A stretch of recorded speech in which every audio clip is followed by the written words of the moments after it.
Assalamualaikum warahmatullahi wabarakatuh.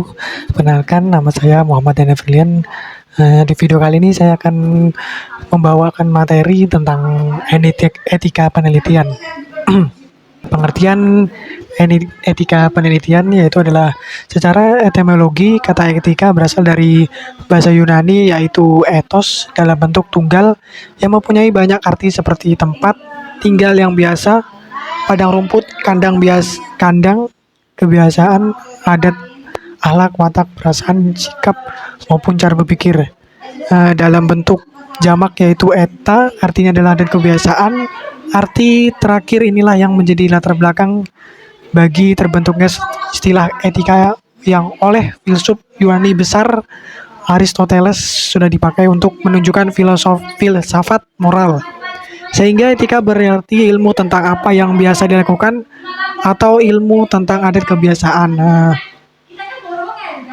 Etika itu prinsip-prinsip moral yang harus diikuti dalam melakukan penelitian. Ini mencakup bagaimana penelitian dirancang, bagaimana peserta dilakukan, dan bagaimana hasil penelitian dilaporkan. Tujuan utama etika penelitian adalah untuk memastikan bahwa penelitian dilakukan secara jujur, adil, dan tanggung jawab, serta melindungi hak dan kesejahteraan peserta penelitian.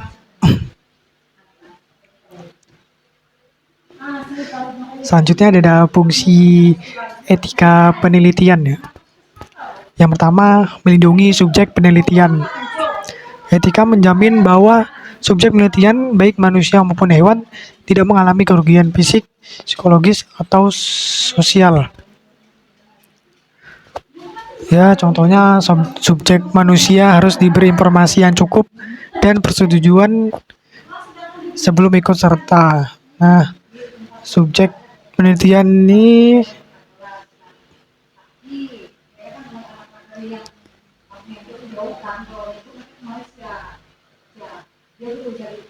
adalah individu, kelompok, atau objek yang menjadi fokus utama dalam sebuah penelitian. Subjek penelitian memberikan data atau informasi yang diperlukan untuk menjawab pertanyaan penelitian atau menguji pertanyaan hipotesis yang diajukan. Dengan kata lain, sumber penelitian adalah sumber utama data yang akan dianalisis oleh peneliti. Yang kedua, menjaga integritas ilmiah. Etika mendorong peneliti untuk tidak memalsukan data, tidak menjiplak atau plagiarisme, dan melaporkan hasil dengan jujur. Selanjutnya yang ketiga, membangun kepercayaan publik. Penelitian yang etis akan lebih percaya oleh masyarakat, lembaga, dan komunitas akademik. Yang keempat, menghargai hak individu. Menjamin hak privasi dan kerahasiaan data dari partisipan atau responden penelitian. Yang kelima, menjaga konflik kepentingan. Etika mendorong transparansi agar peneliti tidak menyalahgunakan posisi atau dana untuk kepentingan pribadi. Yang keenam, menjaga kelayakan penelitian. Etika membantu memastikan bahwa penelitian dilakukan untuk tujuan yang benar, bermanfaat bagi masyarakat, dan tidak hanya untuk memenuhi kepentingan pribadi atau kelompok. 7. Menjaga kualitas akademik. Dengan mengikuti etika, kualitas metodologi dan hasil penelitian akan serta dapat dipertanggungjawabkan. Selanjutnya, slide itu adalah etika utama dalam penelitian. Yang pertama adalah kejujuran ya, menyampaikan data, hasil, metode, dan prosedur penelitian secara jujur, tidak memalsukan, atau mengubah, atau menyembunyikan data tersebut. Yang kedua, objektivitas.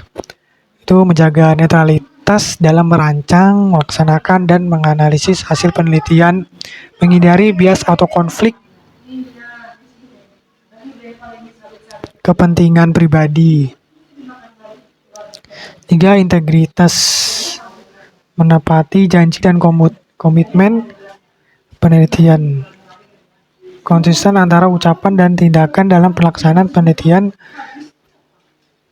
4. Kehati-hatian. Melakukan penelitian dengan teliti dan cermat menghindari kesalahan yang dapat merusak validitas hasil penelitian. Kelima, keadilan ya. Memberikan perlakuan yang adil kepada semua partisipan, tidak mendiskriminasi berdasarkan suku, agama, jenis kelamin, atau latar belakangnya. Yang keenam, kebebasan dari plagiarisme tanpa menjiplak karya orang lain, tanpa memberikan kredit atau referensi yang sesuai. 8, kerahasiaan dan privasi. Yang kesembilan, tanggung jawab sosial. Selanjutnya, dampak etika dalam penelitian. Yang pertama, merusak kredibilitas peneliti dan institusi.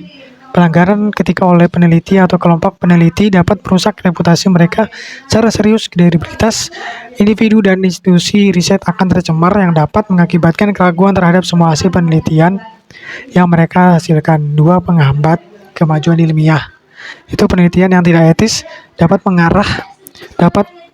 penemuan palsu atau tidak valid. Jika penemuan ini tidak diterima sebagai fakta, maka risiko menghambat kemajuan ilmiah nyata dapat meningkat. Penelitian tidak dapat diandalkan, dapat mengarah pada upaya yang sia-sia atau bahkan merugikan. Contoh-contoh penelitian sudah mendapatkan izin dari pihak berwenang ya. Contohnya pertama adalah kegiatan penelitian ya, mengurus perizinan dari pihak terkait. Perizinan di sini untuk mendapatkan izin dalam melaksanakan seluruh agenda penelitian. Kedua, menjaga kerahasiaan data partisipan. Contohnya, menjaga rahasia dari data seluruh partisipan dalam penelitian. Partisipan tidak akan disebutkan identitasnya, seperti nama, alamat, dan unsur personal lain. Yang ketiga, tidak memanipulasi data. Etika dalam penelitian ditentukan dengan penelitian tidak melakukan manipulasi data. Dalam bentuk apapun, data akan dicantumkan di laporan hasil penelitian padanya tanpa diubah, ditambah, dikurangi, dihapus, dan sebagainya. Yang keempat, transparansi. Contohnya, peneliti akan mempublikasikan metodologi penelitian, sumber, data, dan teknik yang digunakan. Selesai, mungkin itu aja pemaparan dari materi saya. Jika ada salah kata yang atau kurang yang mengenakan, mohon dimaafkan. Sekian dari saya. Wassalamualaikum warahmatullahi wabarakatuh.